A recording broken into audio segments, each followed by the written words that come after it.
GM. Welcome to my Optimised Nightmare guide. Now this is for people who want to get into boosting or want to get a good PB here. The first plugin you're going to want is the Nightmare Timers plugin. This one will tell you splits for all the pillar phases, all the main phases, will tell you what was fast, what was slow, etc. And also if you were doing the sleepwalker phase properly. Second plugin is if you want your floor to look like mine, just put low detail on with these settings, and then skybox I have as such. Now just talking about setups real quick, I'm going to have shadow in all of these setups just because it's the more owned item. I know harm's a bit rarer. In our testing we found that they were about even, maybe harm slightly better than shadow just because of travel distance of the projectile, so it's actually easier to do, and you also don't have to death charge anything. The only thing is you miss out on thralls, so sometimes you miss out on overkills, but then you obviously gain projectile speed, so it's about 1-to-1 in terms of what's lost versus gained. Now I'm going to start off with hammer roll. Now for the main hammer roll, your job is to spec on P1 and P3, and back up on P2. Now as backup hammer roll, you're specking on P1 if main hammer misses, you're specking on P2 as the lead, and then on P3 you're also backing up if the main hammer misses. The only complication of this is that you should lead with a Void Waker on P1, and so if the main hammer misses, you'll obviously use 100% of your spec. In this instance, the main hammer should spec on P2, and then you become the main hammer on P3. Slightly complicating things here, you can also add a Burning Claw and Inquisitor Mace once you get comfortable. You have the Burning Claws, because if you gain 2 death charges on the Sleepwalkers, you will gain a P3 Burning Claw. The Inquisitor Mace can be added to tick fix on all the phases that you hammer, because obviously hammer is a 6-tick, scythe is a 5-tick, and because you're not Void Waker specking, you have to do 2 Inquis Mace hits to put yourself on tick with everyone else. Now onto the claw roll. Your job is to kill the Sleepwalkers in P2. On P1 you're going to do Void Waker, P2 you're going to do either a claw spec with Burning Claws if you're on the death charge setup. If you're not, then take normal claws and do that spec instead. For the setup with harm, you're going to do Void Waker on P1, claws on P2, Void Waker on P3. For the shadow setup, you're going to do Void Waker P1, Burning Claws for the Parasite on P2, and then 2 Void Wakers on P3. So long as we get both death charges off on the Sleepwalkers. Now onto the Dins roll. For anyone who doesn't know, the Dins is used to kill the husks on P1 if they spawn. Therefore, your specs are 1 Void Waker, 1 Dins on P1, and then gain a Void Waker spec for P3, and potentially as well a Burning Claws P3 if you death charge. Now you're probably wondering, why is there a Slayer staff in the event? This is to auto-cast Undead Grasp for the Sleepwalkers at the end of each phase. Alternatively, if you take the harm setup, you want to be using a Ralos instead. The reason for this is that Undead Grasp will hold the target in place, taking 1 less tick for it to die, and the Ralos will double hit, also meaning that it will die 1 tick faster. Now as the fill, you should always be killing the Sleepwalkers closest to the gate. There'll be 1 random one that spawns in the room, hit the one that's closest to the gate, your teammates should kill the one on the pillar side. Now you're probably wondering why this setup doesn't actually have a zamorak brew like the others. It's actually so that you can force tank onto this one. The zamorak brew will give you 2 additional attack levels, which will obviously drain, while also reducing your defense, therefore giving this roll tank. The reason you want to give this roll tank is that in the pillar phases, it can keep Nightmare in place. This can sometimes reduce the animation when Nightmare phases, as if Nightmare's walking around, it will take an extra tick or 2 to phase. The reason you choose this roll for this is because this roll is going to be centered in the room, as it's going to be the one to either Ralos or staff this extra Sleepwalker.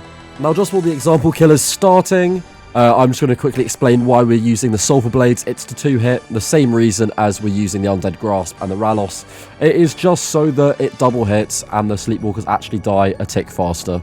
The tiles I have marked in the description will be where to stand for each of your corner pillars. Everyone takes 1 pillar, you stand on that tile, and you always hit the one on the pillar side of the pillar. You leave the one closest to the barriers for the fill to hit. I'm looking at we're doing SBS during that. Yeah, then you're 5 ticking harm risk. 5 ticking No, they were SBS thing like pick swaps. You like get to have trolls. Maybe. And next one.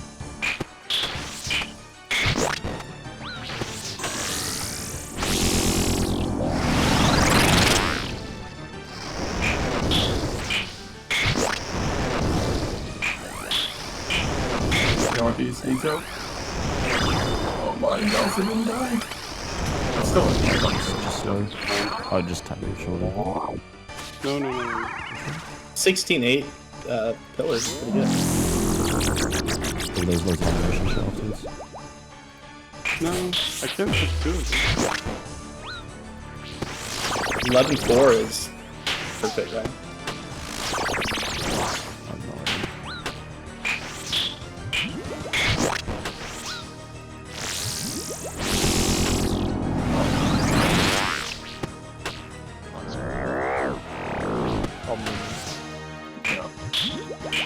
I get Steven.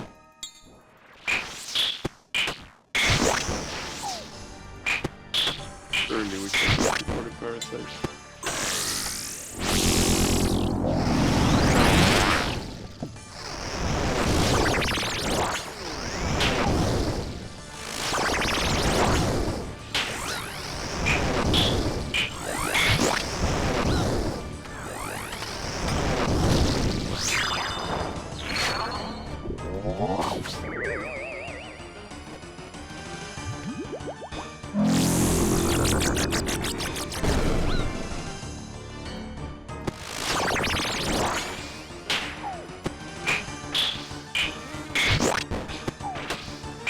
This is good though.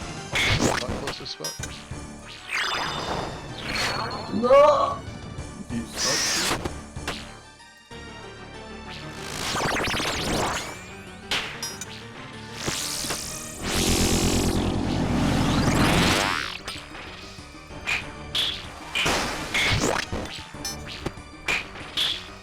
One more.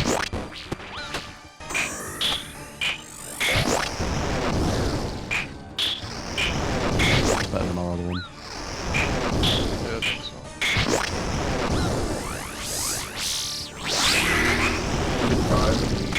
Where is he? That's more clan points. What we saying? More clan points, more clan points. More clan points. 5 man. You get the picture? Nightmare improved. I do.